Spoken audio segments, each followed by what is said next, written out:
उद्देश्य गोटे गीत गाई गौरव करवा। हो हो हो हो हो हो हो हो हो हो ला ला ला ला ला ला ला ला ला ला ला ला हो हो हो हो हो हो हो हो हो ला ला ला ला ला ला ला ला ला ला ला ला जीवन रूपी मोर डंगा भासी भासी गलानी पापर सागरे प्रभु मोके नहीं करे जा रे नौरी जिसु मते नहीं करे जा प्रभु मते नहीं करे जा रे से पारी जिसु मते नहीं करे जा हो हो हो हो हो हो ला ला ला ला ला ला ला ला ला ला ला ला बोली बोली जेबे हाजरी एली मोह माया दुनिया भितरे खोजी करी उद्धार करला जीसु तुम्हारी महाप्रेम रे बुली बुली जेबे हाजरी एली मोह माया दुनिया भितरे खोजी करी उद्धार करला जीसु तुम्हारी महाप्रेम रे जीवन रूपी मोर डंगा भासी भासी गलानी पापर सागरे प्रभु मोके नहीं करी जा रे नाउरी जिसु मते नहीं करी जा प्रभु मोके नहीं करी जा रे से पारी जिसु मते नहीं करी जा करुणामय प्रभु करुणामय तुमर महिमा ही जिसु राजा मोर अंधार जीवने ज्योति आनी देलाम सबू तुमरी दया करुणामय प्रभु करुणामय तुमर महिमा ही जिसु राजा मोर अंधार जीवने ज्योति आनी देला सबू तुमरी दया जीवन रूपी मोर डंगा भासी भासी गलानी पापर सागरे प्रभु मोके नहीं करे जाहि नौरी जिसु मोके नहीं करे जा प्रभु मोके नहीं करे जा रे से पारी जिसु मते नहीं करे जा हो हो हो हो हो हो हो हो ला ला ला ला ला ला ला ला ला ला ला ला मंगलमय सेनाधिपति प्रिय प्रभु परमेश्वर पिता तुम पवित्र नाम धन्यवाद करुछि प्रशंसा करुछि गौरव करुछि राजा तुम्हारी प्रेम पाए हे प्रशंसा निवासिनी परमेश्वर विश्वास करुछि राजा तुम आम सहित उपस्थित अछ तुम आम समस्त अंतकरण को देखुच आरंभ शेष पर्यंत सहवर्ती अछ परमेश्वर बापा एते तुम गीता सहित प्रभु अध्ययन करिया बापा तुमरी प्रभु गौरवर कारण मैंने हे पारू प्रभु तुमको गोटे धन्यवाद बापा आगामी समय को तुम हस्ते समर्पण करदास तुम हस्ते देउछि राजा तुम दया कर अनुग्रह कर मस्तक तलिपा पर्यंत तुम आत्मा अभिषेक तुम मुख तुमरी मुख हो ईश्वर तुम ईश्वर हो बापा कुशल जा हो जाओ तुम आत्मा दे परिचालन कर प्रभु जी वाक्य आज अध्ययन कर श्रोता नई वक्ता नई जीवन शेष संध्या पर्यंत प्रिय प्रभु परमेश्वर प्रभु तुमरी गौरवर कारण हो बापा प्रभु ए जगत रे जेपरि तुम आत्मा लाभ कर से साहाय्य कर कृपा कर दया कर पिता प्रार्थना शुणी उत्तर दे आगामी समय को सकल कार्यक्रम उपस्थित प्रत्येक सद्भक्त को तुम हस्ते समर्पण कर महिमा को आदर सहित प्रार्थना प्रिय प्रभु यीशु नाम मांगिले पिता आमेन आमेन आमेन आमेन थैंक यू बहुत बहुत धन्यवाद सर प्रभु आपन को आशीर्वाद करंतु आसु आमे एते बेले प्रभु दास को समस्त करताल दे स्वागत करतुवा ପ୍ରେଜ୍ ଦ ଲର୍ଡ ସାର୍, ପ୍ରେଜ୍ ଦ हाँ Lord. Batra sir praise Lord Praise the welcome Lord. Sir बाकी समय आपन ଆଜ୍ଞା। Praise the Lord. ବହୁତ ବହୁତ ଧନ୍ୟବାଦ ସମସ୍ତଙ୍କୁ ପ୍ରଭୁ ଯୀଶୁ ଖ୍ରୀଷ୍ଟଙ୍କ ମହତ୍ ନାମରେ ସମସ୍ତଙ୍କୁ ମୋର ପ୍ରେମପୂର୍ଣ୍ଣ ନମସ୍କାର ଜଣାଏ। नमस्कार ପ୍ରଭୁ प्रेज ଅନୁଗ୍ରହ लॉर्ड କରି ସାର୍ ସାର୍ ପ୍ରଭୁ ପ୍ରେଜ୍ ଦ ଅନୁଗ୍ରହ କରି ଆଉ ଥରେ ଆମେ ସମସ୍ତଙ୍କୁ ଏକତ୍ରିତ କଲେ ଆଉ ଯାହା ଲାଗି ଧନ୍ୟବାଦ ଦିଏ ସୁନ୍ଦର ପରିଚାଳନା କଲେ ଆଉ ବେରା ଆଜ୍ଞା ଧନ୍ୟବାଦ ଦିଏ ସୁନ୍ଦର ଗୀତ ଗାଇଲେ ହୃଦୟ ସ୍ପର୍ଶୀ ଗୀତ ଉପସ୍ଥିତ ପ୍ରତ୍ୟେକଙ୍କୁ ମଧ୍ୟ ମୁଁ ମୋର ହୃଦୟର କୃତଜ୍ଞତା ଜଣାଏ। ଆଜିର ଗୀତ ସଂହିତା ପଢୁ ପଢୁ ମତେ ମନେ ହୁଏ ଆମମାନଙ୍କର ଯୋଉ ସବଜେକ୍ଟ କୁ ଆମେ ନେଇଛୁ ଯାତ୍ରା ପୁସ୍ତକକୁ ବର୍ତ୍ତମାନ ଧ୍ୟାନ କରିଛୁ ମୋର ୟୁଟ୍ୟୁବ ଆପଣ ଦେଖିଲେ ପାଇବେ ଆଉ ସେଇ ବିଷୟ ବୋଧେ ଆଜିର ଅଂଶକୁ ଆମେ ପଢିଲୁ ଆଉ ତାକୁ ଆମେ ଜାଣିପାରିବା। ଗୀତ ସଂହିତାକୁ ପ୍ରାୟ ତିନୋଟି କଣ୍ଟେଷ୍ଟରେ ତିନି ପ୍ରକାର ଭାବରେ ଆଉ ଜିଉଦୀୟ ଲୋକମାନେ ତାକୁ ଗାଉଥିଲେ। ପ୍ରଥମ କଥା ହଉଛନ୍ତି ଏ ଯେ ଓରିଏଣ୍ଟେସନ, ଦ୍ୱିତୀୟ କଥା ହଉଛି ଡିଓରିଏଣ୍ଟେସନ, ତୃତୀୟ କଥା ହଉଛି ରିଓରିଏଣ୍ଟେସନ। ଓରିଏଣ୍ଟେସନ ବୋଲି କହିଲେ ପ୍ରଥମେ ତାଙ୍କର ଗୁଣାନୁବାଦ କରିବା, ତାଙ୍କଠାରେ ଲାଗି ରହିବା, ତାଙ୍କୁ ଧନ୍ୟବାଦ ଦେବା, ତାଙ୍କର ସକଳ ମଙ୍ଗଳ ଦାନକୁ ଆମେ ଭୁଲିବା ନାହିଁ। କିନ୍ତୁ ସେବା କରୁ କରୁ, ପ୍ରଶଂସା କରୁ କରୁ, ଧନ୍ୟବାଦ କରୁ କରୁ, ଉପାସନା କରୁ କରୁ ବେଳେ ବେଳେ ଆମମାନଙ୍କ ଜୀବନରେ ଯେତେବେଳେ ଦୁଃଖ ଦୂର ହୁଏ ନାହିଁ, ଆର୍ଥିକ ସମସ୍ୟା ଆସେ, ସ୍ୱାସ୍ଥ୍ୟର ସମସ୍ୟା ଆସେ, ଅଭାବ ଦେଇ ଯେତେବେଳେ ଗତି କରୁ ତାଙ୍କ ଠାରୁ ଟିକେ ଆମେ ଦୂରେଇ ଯାଇଥାଉ। ଯଦି ଗୀତ ସଂହିତା 13କୁ ଯଦି ଆମେ ପାଠ କରିବା ତାର ସମ୍ପୂର୍ଣ୍ଣ ବିବରଣ ସେଠାରେ ଲେଖାଯାଏ ଆଉ ଆଜିର ଅଧ୍ୟାୟରେ ମଧ୍ୟ ସେଇ କଥା ହିଁ ଲେଖାଯାଏ। ତୃତୀୟ କଥା ହଉଛି ରିଓରିଏଣ୍ଟେସନ। ଏତେ ଦୁଃଖ କଷ୍ଟ ନିନ୍ଦା ତାଡନା ଅଭାବ ସବୁ ଆସିଲା ପରେ ମଧ୍ୟ ଆମେ ଯେତେବେଳେ ପ୍ରଭୁଙ୍କୁ କହୁ ତୁମେ ହିଁ ମୋ କିଛି ସବୁ ପ୍ରଭୁ, ମୁଁ ଭୁଲ କଲି, ମତେ କ୍ଷମା କର, ମୋର ଅପରାଧକୁ ତମେ କ୍ଷମା କର, ଆଉ ଥରେ ମୁଁ ତୁମ ଠାରେ ସମର୍ପିତ ହଉଛି ବୋଲି ଆମେ ଯେତେବେଳେ ଜୀବନ କାଟୁ ସେତେବେଳେ ପ୍ରଭୁ ଆମମାନଙ୍କୁ ଗ୍ରହଣ କରନ୍ତି, ତାକୁ ରିଓରିଏଣ୍ଟେସନ ବୋଲି କହନ୍ତି। ତେବେ ଇଂଲିଶରେ ଆକୁ ଓରିଏଣ୍ଟେସନ, ଡିଓରିଏଣ୍ଟେସନ ଆଉ ରିଓରିଏଣ୍ଟେସନ। ଗୀତ ସଂହିତାକୁ ଆପଣଙ୍କୁ ଜାଣିବା ପାଇଁ ହେଲେ ଏଭ୍ରି ଭାଷାକୁ ଜାଣିବାକୁ ପଡିବ। ଯେତେବେଳେ ଆପଣ ଏଭ୍ରି ଭାଷାକୁ ଜାଣିବେ ନାହିଁ ସେତେବେଳେ ଗୀତ ସଂହିତାକୁ ଜାଣିବା ପାଇଁ ଆପଣଙ୍କୁ ଅତ୍ୟନ୍ତ କଷ୍ଟକର ହୁଏ। ନହେଲେ ସ୍କଲାର୍ସ ମାନଙ୍କୁ ଆମମାନେ ଫଲୋ କରିବାକୁ ପଡିବ, ତେବେ ଜାଣିପାରିବା। ତେବେ ଆଜିର ଯୋଉ ଆଉ ଅଂଶଟି ଆମେ ପାଠ କରିବୁ ଅନେକ ଲୋକ ପାଇଁ ନୂଆ ହେଇପାରେ ଏଇ ଅଂଶଟି, ଆଉ ତାର ହେଡିଂ ଟା ପଢି ଦିଅନ୍ତୁ ଯାହା ଲାଗି ମତେ ପ୍ଲିଜ, ହେଡିଂ ଟା ପଢି ଦିଅନ୍ତୁ।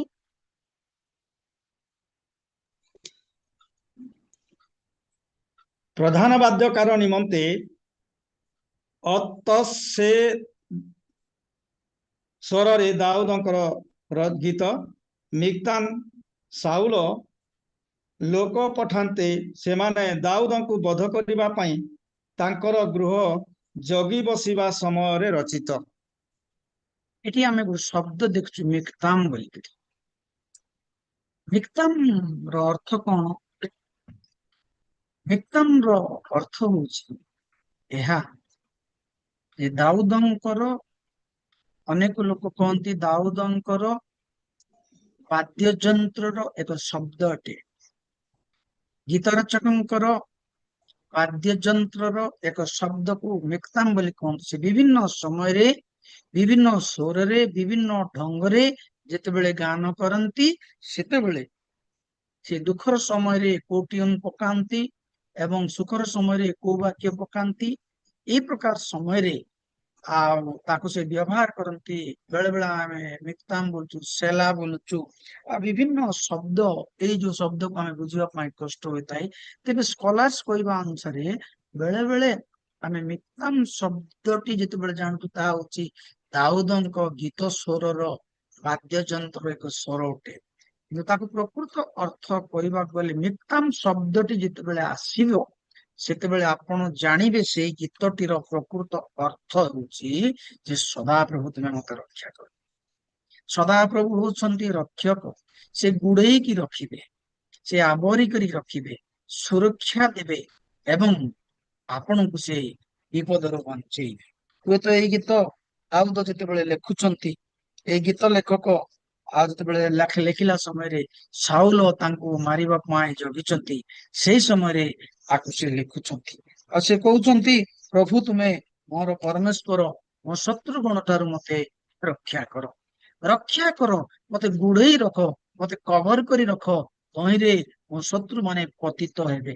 ପ୍ରିୟ ପ୍ରଭୁଙ୍କର ଲୋକମାନେ, ଏ ଗୀତ ସଂହିତାର ପ୍ରକୃତ ଅର୍ଥ ହଉଛି ମିକ୍ତାମ୍ର ଅର୍ଥ ମତେ ଗୁଡେଇ କରି ରଖ।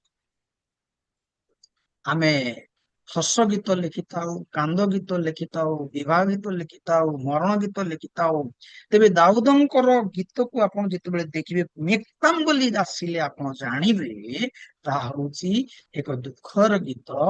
ଦୁଃଖ ସମୟରେ ପରମେଶ୍ୱରଙ୍କୁ ଡାକନ୍ତି, ପ୍ରଭୁ ତୁମ ଦୟାରେ ମତେ କଭର କରି ରଖ, ମତେ ଘୋଡେଇ କରି ରଖ। ଆପଣ ମାନେ କେହି ଜାଣନ୍ତି କି ନାହିଁ କି ବାକି ଆମ ଅଞ୍ଚଳରେ ବୁଢୀମା ମାନେ ଆଗ କାଳରେ ସେମାନେ ଗୋଟେ ଗୋଟେ ବକ୍ସ ଛୋଟ ଛୋଟଟା ରଖିଥାନ୍ତି ଏବଂ ସେମାନେ ଟଙ୍କା ପଇସାକୁ ସେଠି ରଖିକରି ଗୋଡେଇ କରି ଆପଣ ଅଣ୍ଟାରେ ସେମାନେ ଧରିଥାନ୍ତି। ଯେତେବେଳେ ମାଗିଲେ ତାକୁ ପୁରା ଯତ୍ନର ସହିତ କାଢିକରି ଦେଇ ଘୋଡେଇକି ରଖିବା, କଭର କରିକି ରଖିବା ଏବଂ ତାକୁ ଯତ୍ନରେ ରଖିବା। ଦାଉଦ ପ୍ରାର୍ଥନା କରୁଛନ୍ତି, ପ୍ରଭୁ ମତେ ତୁମେ ତୁମ ଦୟାର ହସ୍ତ ତଳେ ମତେ ତୁମେ ଉଦ୍ଧାର କର, ତୁମେ ମୋର ଉଚ୍ଚ ଦୁର୍ଗ, ତୁମେ ମୋର ସଦା ପ୍ରଭୁ, ମୋ ଶତ୍ରୁଗଣ ଠାରୁ ତୁମେ ମତେ ଉଦ୍ଧାର କର। ଆପଣ ଯଦି ଏଇ ଗୀତକୁ ଦେଖିବେ, ଦେଖନ୍ତୁ ଏକ ପଦରେ ଲେଖା ହେଇଛି ଯେ ପରମେଶ୍ୱର ମତେ ଉଦ୍ଧାର କର। ଦୁଇ ପଦରେ ଲେଖା ହେଇଛି ଲୋକମାନଙ୍କ ଠାରୁ ମତେ ରକ୍ଷା କର।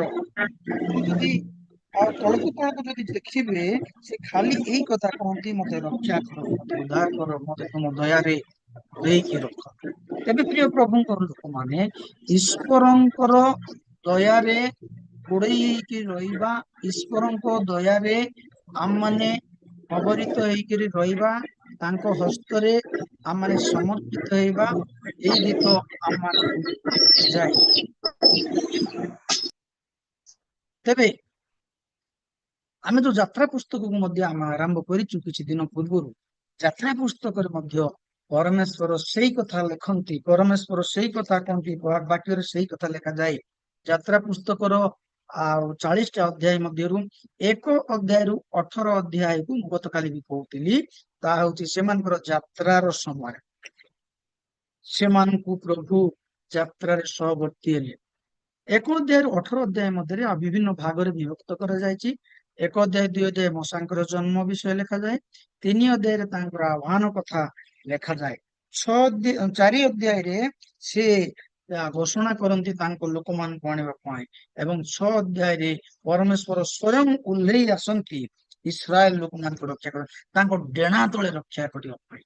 ଆଦି ପୁସ୍ତକରୁ ଯାତ୍ରା ପୁସ୍ତକ ପର୍ଯ୍ୟନ୍ତ ଆପଣ ଯେତେବେଳେ ଦେଖିବେ, ତାହା ଥିଲା ପ୍ରାୟ 350ରୁ 400 ବର୍ଷ ପର୍ଯ୍ୟନ୍ତ ସେମାନେ ଦୁଃଖ ସହିଲେ, ସେମାନେ କଷ୍ଟ ସହିଲେ, ସେମାନେ ଯନ୍ତ୍ରଣା ସହିଲେ ଏବଂ ସେମାନେ ଅନେକ ସମୟରେ ଭୁଲିଗଲେ। That is called disorientation. କଷ୍ଟ ସହୁ ସହୁ ବେଳେ ବେଳେ ପ୍ରଭୁଙ୍କୁ ଆମେ ଯେତେବେଳେ ଭୁଲି ଯାଉ, ଭୁଲୁ ତ ନାଉ, ବେଳେ ବେଳେ କଷ୍ଟ ସହିଲେ ତ୍ୟାଗ କରିଥାଉ, ବେଳେ ବେଳେ ପାଶିରି ଯାଇଥାଉ, ତାହା ଈଶ୍ୱରଙ୍କ ଠାରୁ ଆମକୁ ଦୂରେଇକିରି ଆଣିଥାଏ। ତେବେ ଏଇ ଲୋକମାନେ ଯେତେବେଳେ ଯାତ୍ରା କରୁଥିଲେ, 1 ଅଧ୍ୟାୟର 18 ପଦ ଦେଖୁଛୁ, ସେମାନେ ଅନେକ କଷ୍ଟ ପାଇଛନ୍ତି ଏବଂ ଫାରୋ ସେମାନଙ୍କୁ ଅନେକ କଷ୍ଟ ଦେଇଛନ୍ତି। ଏଇ ସମୟରେ ପ୍ରଭୁ ଏକ ବ୍ୟକ୍ତିକୁ ବାହାର କଲେ ଯାହାଙ୍କର ନାମ ମୂଷା, ଆଉ ସେ ତାଙ୍କ ଘରେ ଫାରୋଙ୍କ ଘରେ ସେ ବଢିଲେ ଏବଂ 40 ବର୍ଷ କାଳ ତାଙ୍କ ଘରେ ରହି ରାଜବିଦ୍ୟା ସବୁ ଶିଖିଲେ।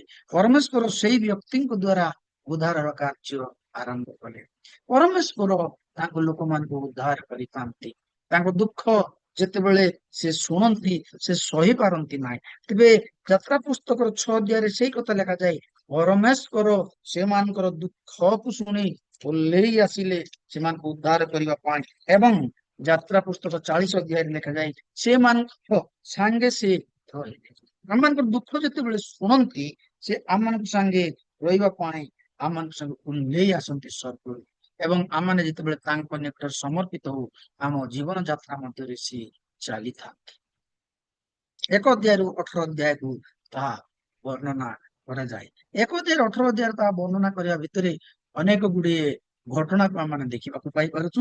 ସେଇ ଘଟଣା ସବୁ ଆମେ ଯେତେବେଳେ ଦେଖୁଛୁ, ପ୍ରଭୁ ଏଇ ଇସ୍ରାଏଲ ଲୋକମାନଙ୍କୁ ବନ୍ଧନରେ ରକ୍ଷା କଲେ। ଆଦି ପୁସ୍ତକରେ ଗୋଟେ ପରିବାର କଥା ଲେଖାଯାଏ, ଏକ ଇସ୍ରାଏଲ ବଂଶ ଗୋଷ୍ଠୀର କଥା ଲେଖାଯାଏ, କିନ୍ତୁ ଯାତ୍ରା ପୁସ୍ତକରେ ଆମେ ଯେତେବେଳେ ଦେଖୁ ତାହା ଆମମାନଙ୍କୁ ଏକ ନ୍ୟାସନାଲ ହିଷ୍ଟ୍ରି କଥା, ଆମମାନଙ୍କୁ ଜାତୀୟ ଇତିହାସ କଥା କହେ। ଆଦି ପୁସ୍ତକରେ ଅବ୍ରାହମ ଠାରୁ ଆରମ୍ଭ କରିକି ଯୋସେଫଙ୍କ କଥା ଲେଖାଯାଏ, କିନ୍ତୁ ଯାତ୍ରା ପୁସ୍ତକରେ ପ୍ରାୟ 6 ଲକ୍ଷ ପୁରୁଷଙ୍କର କଥା ଲେଖାଯାଏ ଏବଂ ଯାତ୍ରା ପୁସ୍ତକରେ ତାଙ୍କର ଦୁଃଖ ସମୟରେ ପରମେଶ୍ୱରଙ୍କର ଉପସ୍ଥିତି ସେମାନଙ୍କୁ ବନ୍ଧନରୁ ମୁକ୍ତି କଲା, ସେଇ କଥା ଲେଖାଯାଏ। ସେ ଖାଲି ମୁକ୍ତ କଲେ ସେ କଥା ନାହିଁ, ପରମେଶ୍ୱର ଖାଲି ଇସ୍ରାଏଲ ଲୋକମାନଙ୍କୁ ମୁକ୍ତ କଲେ ସେ କଥା ନାହିଁ, ସେମାନଙ୍କର ଜୀବନରେ ଏକ ଆଶୀର୍ବାଦ ମଧ୍ୟ ଦେଲେ, କୋଡ ଅଫ କଣ୍ଡକ୍ଟ ଦେଲେ, କି ପ୍ରକାର ସେମାନେ ଚାଲିବେ, କି ପ୍ରକାର ସେମାନେ ଜୀବନ କାଟିବେ, କି ପ୍ରକାର ସେମାନଙ୍କ ଜୀବନ ବିତେଇବେ। ତେବେ 19 ଅଧ୍ୟାୟରୁ 24 ଅଧ୍ୟାୟରେ ଆମେ ଯେତେବେଳେ ଦେଖୁଛୁ ସେ ଜାଗାରେ ସେ ବ୍ୟବସ୍ଥା ପ୍ରଦାନ କଲେ। ବ୍ୟବସ୍ଥା କଣ, କାହିଁକି ସେ ପ୍ରଦାନ କଲେ? ଏଥିପାଇଁ ସେ ବ୍ୟବସ୍ଥା ପ୍ରଦାନ କଲେ ସେମାନଙ୍କର ଜୀବନ କି ପ୍ରକାର ପବିତ୍ର ଭାବରେ ସେମାନେ ବିତେଇଲେ। ଏଥି ପୂର୍ବରୁ ସେମାନେ ବିତେଇ ନଥିଲେ, ଏଥି ପୂର୍ବରୁ ସେମାନେ ଭଲସେ ଚାଲି ନଥିଲେ, ଏଥି ପୂର୍ବରୁ ସେମାନଙ୍କ ଜୀବନ ଅଲଗା ଥିଲା, କିନ୍ତୁ ପ୍ରଭୁ ଏକ ନିୟମ ଦେଲେ ସେମାନଙ୍କୁ। ମୁଁ ଜାଗାରେ ଏବେ ବି ପଢେ, ଆଉ ଆମକୁ ମୁଁ ଯେତେବେଳେ ମାସେ ପାଇଁ ଯାଏ କି 2 ମାସ ପାଇଁ ଯାଏ ମୋର କ୍ଲାସ ପାଇଁ, ସେତେବେଳକୁ ସେମାନେ ଗୋଟେ ନିୟମ ଦେଇଦିଅନ୍ତି। ସକାଳେ ଏତିକି ବେଳେ ଉଠିବ, ଏତିକି ବେଳେ ଖାଇବ, ଏତିକି ବେଳେ ରହିବ। ହୋଷ୍ଟେଲ ପିଲାମାନ, ସ୍କୁଲ ପିଲାମାନ, ଲୋକମାନଙ୍କୁ ଗୋଟେ ନିୟମ ଦେଇଛନ୍ତି। ଯୋଉମାନେ ନିୟମରେ ବନ୍ଧା ଅଟନ୍ତି ସେମାନେ ଶୃଙ୍ଖଳା କଣ ଜାଣନ୍ତି। ତେବେ ଇସ୍ରାଏଲ ଲୋକମାନଙ୍କ ଶୃଙ୍ଖଳା ଜାଣିନଥିବାରୁ ପରମେଶ୍ୱର ଶୃଙ୍ଖଳା ସେମାନଙ୍କୁ ଶିଖେଇଲେ। ପ୍ରିୟ ପ୍ରଭୁଙ୍କର ଲୋକମାନେ, ତାହା କେବଳ ସେମାନଙ୍କ ପାଇଁ ନାହିଁ, ଆମମାନଙ୍କ ପାଇଁ ମଧ୍ୟ ଶୃଙ୍ଖଳାର ଆବଶ୍ୟକତା ଅଟେ। 19 ଅଧ୍ୟାୟରୁ 24 ଅଧ୍ୟାୟକୁ ଆପଣ ଯେତେବେଳେ ପଢିବେ ସେ ଜାଗାରେ ଶୃଙ୍ଖଳାର ବିଷୟ ଲେଖାଯାଏ। 25 ଅଧ୍ୟାୟରୁ 40 ଅଧ୍ୟାୟରେ ସମାଗମ ତମ୍ବୁର କଥା ଲେଖାଯାଏ, ନିୟମ ସିନ୍ଦୁକ କଥା ଲେଖାଯାଏ। ନିୟମ ସିନ୍ଦୁକ କଣ ପାଇଁ ପ୍ରଭୁ ସେମାନଙ୍କୁ ଦେଲେ? ନା ପ୍ରଭୁ ସେମାନଙ୍କ ସାଙ୍ଗେ ଚାଲିବେ, ସେମାନଙ୍କ ସାଙ୍ଗେ ରହିବେ, ସେମାନଙ୍କର କଥାକୁ ଶୁଣିବେ, ଏଥିପାଇଁ ନିୟମ ସିନ୍ଦୁକ ପ୍ରଭୁ ସେମାନଙ୍କୁ ଦେଲେ। ପ୍ରଭୁ ପ୍ରଥମେ ଇସ୍ରାଏଲ ଲୋକମାନଙ୍କୁ ସେ ପର୍ବତରେ କଥା କହିଲେ, ସିୟନ ପର୍ବତରେ ମଶାଙ୍କ ଦ୍ଵାରା କଥା କହିଲେ, ସେମାନେ ଯାଇପାରୁନଥିଲେ ସେ ଜାଗା। କିନ୍ତୁ ଦ୍ୱିତୀୟରେ ଯେତେବେଳେ ଦେଖୁଛେ ସ୍ୱୟଂ ଓହ୍ଲେଇ ଆସିଲେ ନିୟମ ସିନ୍ଦୁକ, ସେମାନଙ୍କୁ ସେ କଥା କହିଲେ। ନିୟମ ସିନ୍ଦୁକ କାହିଁକି ଦିଆହେଲା ସେମାନଙ୍କୁ? ସେମାନେ ପରମେଶ୍ୱରଙ୍କର ଉପାସନା କରିବେ, ସେମାନେ ପରମେଶ୍ୱରଙ୍କୁ ସାକ୍ଷାତ କରିବେ, ସେମାନେ ପରମେଶ୍ୱରଙ୍କର ସହିତ କଥାବାର୍ତ୍ତା କରିବେ, ପରମେଶ୍ୱରଙ୍କର ପଛେ ପଛେ ସେମାନେ ଯିବେ। 2ଟି ଘଟଣା କଥା ଆମେ ଦେଖିବୁ। ପ୍ରଥମ ଘଟଣା ହଉଛି ଯେ ପ୍ରଥମ ଘଟଣା ପରମେଶ୍ୱର ମଶାଙ୍କ ଦ୍ଵାରା ପ୍ରଥମେ ଏଇ ଯୋଉ ବ୍ୟବସ୍ଥାକୁ ପ୍ରଦାନ କଲେ ଏବଂ ମଶା କେବଳ ଯାଇ ପରମେଶ୍ୱରଙ୍କ ନିକଟରୁ ବାର୍ତ୍ତା ଆଣି ସେମାନଙ୍କ ନିକଟରେ ପହଞ୍ଚଉଥିଲେ। କିନ୍ତୁ ଦ୍ୱିତୀୟ ଘଟଣା ଆମେ ଦେଖୁଛୁ ସ୍ୱୟଂ ପରମେଶ୍ୱର ଏକ ସ୍ୱର୍ଗର ନମୁନା ଦେଲେ ଏବଂ ସେ ସିନ୍ଦୁକ ଯେତେବେଳେ ସେମାନେ ତିଆରି କଲେ ପ୍ରଭୁଙ୍କର ଉପସ୍ଥିତି ସେ ଜାଗାରେ ରହିଲା। ସେ ସିନ୍ଦୁକ ଯେତେବେଳେ ଯୋଉଆଡେ ଗଲା ସେମାନେ ବିଜୟ ପ୍ରାପ୍ତ ହେଲେ, ଆଶୀର୍ବାଦ ପ୍ରାପ୍ତ ହେଲେ, ଶକ୍ତିଶାଳୀ ହେଲେ, ବଳବାନ ହେଲେ, 7 ଗୋଟି ଆଉ ଗୋଷ୍ଠୀକୁ ସେମାନେ ପରାସ୍ତ କରିବାରେ ସକ୍ଷମ ହେଲେ। ଜର୍ଦ୍ଦନ ନଦୀ ନିୟମ ସିନ୍ଦୁକ ଦ୍ଵାରା 2 ଭାଗ ହେଲା ଏବଂ ତାଙ୍କ ଶତ୍ରୁ ମାନେ ସବୁ ସିନ୍ଦୁକକୁ ଦେଖି ପତିତ ହେଲେ। ଯଦି ଆପଣ ପ୍ରଥମ ସାମୁଏଲ 4, 5, 6, 7 ଅଧ୍ୟାୟକୁ ଦେଖିବେ ତେବେ ଫଲସ୍ତୀୟ ଲୋକମାନେ ବିଲକୁଲ ଭୟ କରୁନଥିଲେ ଇସ୍ରାଏଲ ଲୋକମାନଙ୍କୁ, କିନ୍ତୁ ନିୟମ ସିନ୍ଦୁକ ଦେଖିଦେଲା ବେଳକୁ ସେମାନେ ଭୟ କରୁଥିଲେ, କାରଣ ସିନ୍ଦୁକରେ ପରମେଶ୍ୱରଙ୍କର ଉପସ୍ଥିତି ଥିଲା। 350 ରୁ 400 ବର୍ଷ ମିଶରରେ ଏମାନେ ବନ୍ଧନ ଅବସ୍ଥା ଥିଲେ, କିନ୍ତୁ ଯାତ୍ରା ପୁସ୍ତକ କହେ ପ୍ରଭୁ ସେମାନଙ୍କ ପାଇଁ ଏକ ଉଦ୍ଧାରର ପଥ ବାହାର କଲେ। ମଶାଙ୍କୁ ସେ ଜାଗାରେ ସେ ଶିକ୍ଷିତ କରାଇଲେ, ମଶାଙ୍କୁ ସେ ଜାଗାରେ ସେ ବଳବାନ କଲେ, ଶକ୍ତିଶାଳୀ କଲେ ଏବଂ ତାଙ୍କୁ ବାହାର କରି ଆଣିଲେ। ମଶାଙ୍କର 3 ଗୋଟି ସମୟ ଭିତରୁ ଆମମାନେ ପ୍ରଥମ ସମୟକୁ ଦେଖୁଛୁ। ପ୍ରଥମ 40 ବର୍ଷ ହି ଇଜ ଦ ହିରୋ, ସେ ପ୍ରଥମେ ହିରୋ ଥିଲେ, ସବୁ କିଛି ତାଙ୍କର ଥିଲା, କୌଣସି ଅଭାବ ନଥିଲା। ଦ୍ୱିତୀୟରେ ସେ ଜିରୋ ହେଇ, ତୃତୀୟରେ ଏ ଜିରୋକୁ ଈଶ୍ୱର ହିରୋ କରି ଆଉ ଥରେ ସେ ବ୍ୟବହାର କଲେ। ପରମେଶ୍ୱର ଆପଣଙ୍କୁ ମତେ ବ୍ୟବହାର କରିବା ପାଇଁ ଚାହାନ୍ତି। ଯେତେବେଳେ ଆମେ ନମ୍ର ହଉ, ଯେତେବେଳେ ଆମେ ଜିରୋ ହେଇଯାଉ, ଯେତେବେଳେ ଆମେ ଛୋଟ ହେଇଯାଉ, ଯେତେବେଳେ ଆମେ ନିଜକୁ ନତ କରୁ, ସେତେବେଳେ ପ୍ରଭୁ ଆମମାନଙ୍କୁ ବ୍ୟବହାର କରିବାକୁ ଚାହାନ୍ତି। ତେବେ ଯାତ୍ରା ପୁସ୍ତକର ଅନେକ ଗୁଡାଏ କଥା ଅଛି, ମୁଁ ଆଜି ଏଇଠି ରଖିବା ପାଇଁ ଚାହେଁ।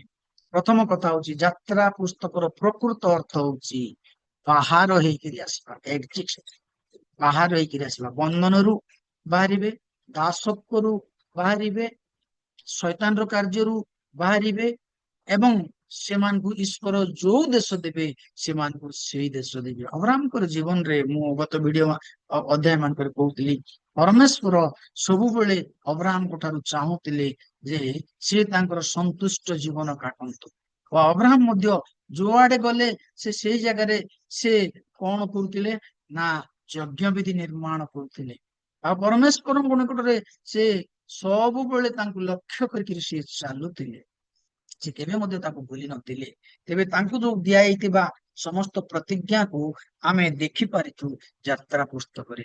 ଯାତ୍ରା ପୁସ୍ତକ 40ଟା ଅଧ୍ୟାୟ ମଧ୍ୟରୁ ଆଉ ଥରେ ମୁଁ ଆପଣମାନଙ୍କୁ କହୁଛି ଯେ 1ରୁ 18 ଅଧ୍ୟାୟ ଆପଣଙ୍କର ଇସ୍ରାଏଲ ଲୋକମାନଙ୍କର ଯାତ୍ରା, 19ରୁ 24 ଅଧ୍ୟାୟ ବ୍ୟବସ୍ଥା ପ୍ରଦାନ, 25ରୁ 40 ଅଧ୍ୟାୟ ଈଶ୍ୱରଙ୍କର ଉପସ୍ଥିତି ବା ସମାଗମ ବା ନିୟମ ସିନ୍ଧୁକକୁ ସେ ପ୍ରଦାନ କଲେ। ନିୟମ ସିନ୍ଧୁକ କି ପ୍ରକାର ପ୍ରଦାନ କଲେ? 25 ଅଧ୍ୟାୟକୁ ଯଦି ଆମେ କଣ ଦେଖିବେ ତାର ଏକ ନମୁନାକୁ ଆପଣ ଦେଖିପାରିବେ। ଏହା ସ୍ୱର୍ଗର ନମୁନା ବୋଲି ମଧ୍ୟ କୁହାଯାଏ। ସକାଳେ ଆ ବିଷୟ ପ୍ରଭୁ ଦୟା କଲେ ଆଉ ଥରେ ଆଲୋଚନା କରିବା। ଆଉ ଆଜି ଆମମାନଙ୍କର ୟୁଟ୍ୟୁବରେ ଆକୁ ଛାଡିଛୁ ଆମେ, ଆଉ ଯୋଉମାନେ ଚାହିଁବେ ଦେଖିପାରିବେ ଏବଂ ଆଉ ଯୋଉମାନେ ଦେଖୁଛନ୍ତି ସେମାନେ ମଧ୍ୟ ଯଦି ଆକୁ ପଢିଲେ ଆପଣ ମାନେ ଜାଣିପାରିବେ। ପ୍ରଭୁ ସମସ୍ତଙ୍କୁ ଆଶୀର୍ବାଦ କରନ୍ତୁ। ଆମମାନଙ୍କର ପରମେଶ୍ୱର ମହାନ ଅଟନ୍ତି।